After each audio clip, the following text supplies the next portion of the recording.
par la certification Origine France Garantie. Je reçois Nicolas Dupont-Aignan. Bonjour monsieur, vous êtes député Bonjour. de l'Essonne, vous êtes également président de Debout la France. Chaque année, vous êtes présent au Salon du Made in France, chaque année depuis le début. Et oui, mais c'est très important. Et ce salon d'ailleurs, c'est impressionnant. Il y a des talents incroyables.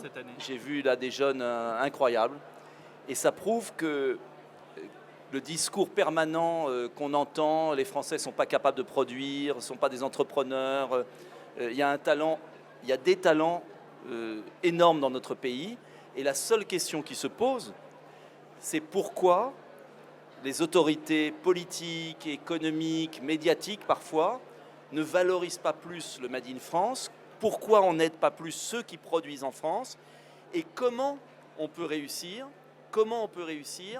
à relocaliser, c'est l'objectif de Debout la France, 1 million d'emplois. Moi j'ai une obsession, c'est cette relocalisation ou cette localisation d'1 million d'emplois qui résoudrait tous les problèmes sociaux français, parce que ce qu'on ne dit pas, c'est que si vous relocalisez 1 million d'emplois, il n'y a plus aucun problème de retraite.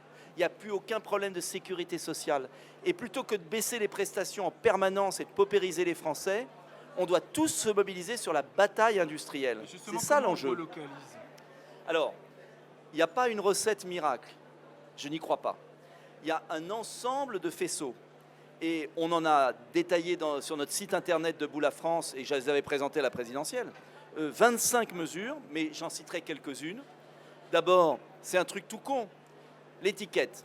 Oui. Il y a Origine France Garantie et bravo pour ce que vous faites. Mais moi, ce que j'aimerais aussi, c'est que sur chaque produit,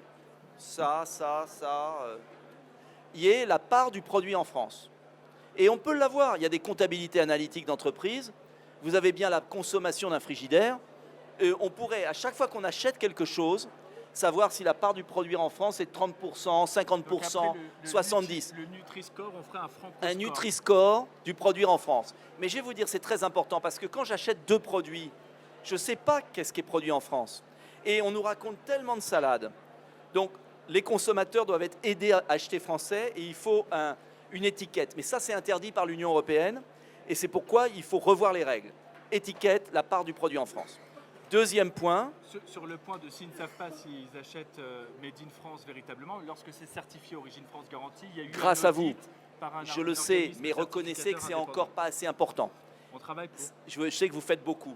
Mais déjà, si on pouvait, quand on achète une voiture, savoir que la voiture X, elle a été produite à 35% en France, voilà, une part de produits français de 35%, et la voiture Y, elle a 70%, ben moi je sais ce que vont faire les Français. Et ça obligera les industriels à changer d'attitude. Le deuxième point absolument essentiel, c'est qu'en fait on subventionne les délocalisations. Et moi je veux qu'on subventionne les relocalisations. Regardez ces grandes entreprises multinationales qui ne payent pas d'impôts et qui produisent à l'étranger. Et vous avez le petit producteur français qui est accablé d'impôts. Alors nous proposons à Debout la France un bonus, division par 2 de l'impôt sur les sociétés pour les bénéfices réinvestis sur le sol français. C'est-à-dire, c'est la carotte et le bâton. Oui. Les entreprises aujourd'hui n'ont pas d'incitation à produire français. Elles n'ont que des emmerdes. Il faut que l'entreprise qui va produire en France sache qu'elle va gagner quelque chose. Et là, vous allez voir qu'ils vont changer de raisonnement. Troisième point, il faut que les achats publics des collectivités locales, des ministères, soient à 75% achetés en France. Je veux un quota de 75%. C'est ce que font les Américains, c'est ce que font les Japonais, c'est ce que font les Chinois. Donc là, on parle de l'achat public. L'achat public.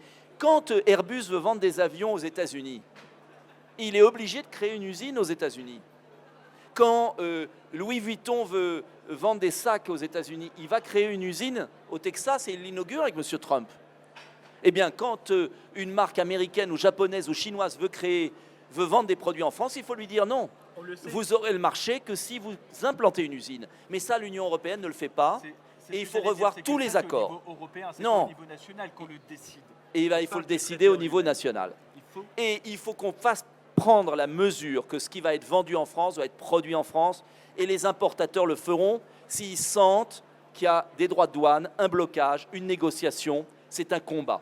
Et puis, dernier point, très important, qui est un de mes dadas, et j'ai vu des entrepreneurs là, et qui nous ont dit que c'était leur problème, notamment j'ai vu un fabricant de costumes, si on veut que les usines fabriquées en France demeurent, il faut les moderniser.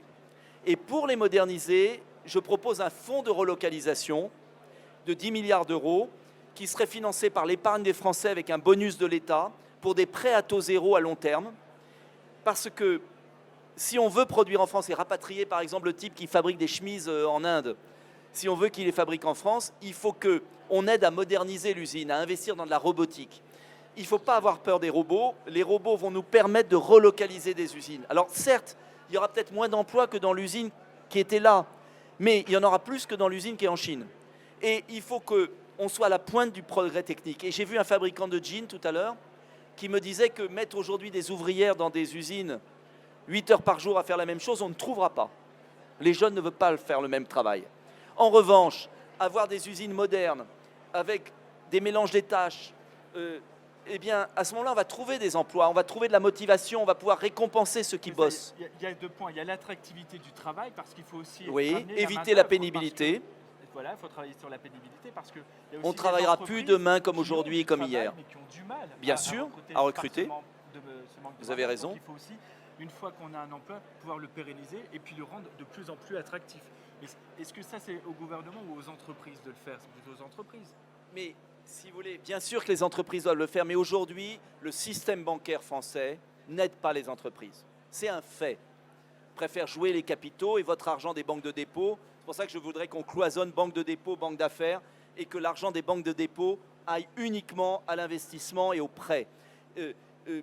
Tant qu'on ne reverra pas le financement de l'industrie française, on continuera à perdre des points.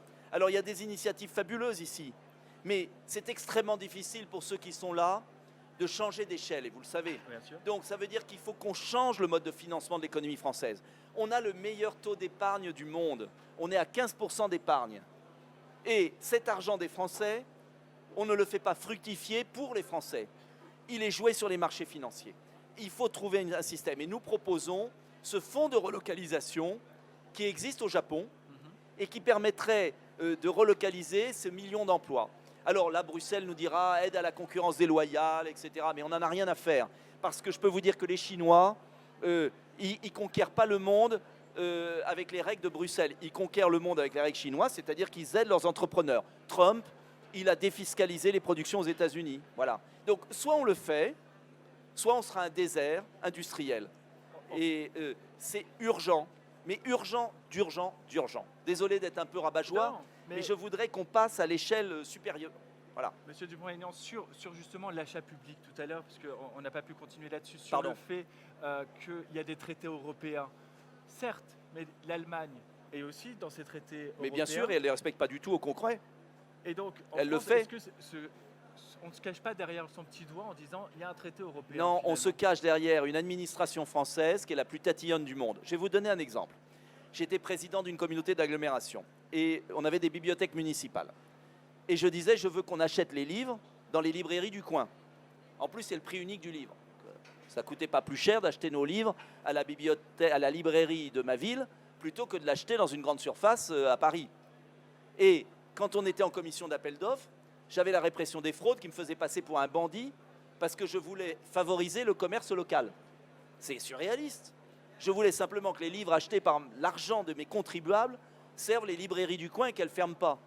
Et je ne faisais aucun esprit de favoritisme, il y en avait plusieurs. Ce que je veux dire, c'est qu'en Allemagne, en Italie, en Espagne, les règles de l'Union européenne, on les met un peu de côté et on favorise le produire local. Chez nous, on ne le fait pas. Je voulais par exemple que mes cantines s'approvisionnent en carottes et en pommes de terre cultivées tout près. J'ai à 5 km de Hyères des maraîchers qui produisent des carottes et des pommes de terre. Et bien figurez-vous que j'ai un rapport de la Cour des comptes qui m'accuse d'avoir favorisé les producteurs de l'environnement. Parce qu'il y a une norme européenne. On est en plein délire. Après, on sait qu'il y a des manières de les contourner, notamment en mettant un critère sur... Mais j'ai mis le critère. Oui, mais sur l'impact carbone. Mais notamment. Je l'ai mis le critère et la Cour des comptes me le reproche aujourd'hui. Donc ça veut dire quoi? Ça veut dire que tout l'appareil d'État français est dans un délire de l'ouverture au monde. Moi, je veux bien, il y a des produits qu'il faut importer, on ne peut pas tout fabriquer. Mais de grâce, que les achats publics de nos contribuables, quand je vois les voitures de police Volkswagen, ça me rend malade. Parce que je suis désolé, on a à avoir des voitures de police produites en France quand même. Donc c'est des choses simples. Toyota? C'est des choses simples. On en a, mais avouez que c'est quand même... Non, il faudrait que ce soit des Toyota, les voitures françaises. Oui, alors, ou des voitures françaises citadine, Toyota, d'ailleurs, ce n'est pas la marque qui compte, c'est le lieu produit en France. En un mot, ce que je veux vous dire, c'est qu'on peut très bien changer les choses. Et je ne voudrais pas que les gens croient que c'est impossible. Quand on voit les talents qu'il y a ici, et vous le savez bien, on sait que c'est possible. Et je remercie M. Montebourg et M. Gégaud qui ont porté ce combat depuis des années, parce qu'on n'est pas nombreux dans la classe politique française. Et ce n'est pas une question de couleur politique, c'est de comprendre que c'est vital. Et c'est l'emploi, ce sont les territoires, c'est la qualité du travail, c'est l'environnement. Parce que faire circuler des cargos sur tous les océans, c'est pas génial en termes de combat écologique. Donc, on devrait y arriver normalement avec un peu de bon sens. Merci beaucoup, Monsieur Dupont-Aignan. On continue dans quelques instants, Se produire en France, la télé.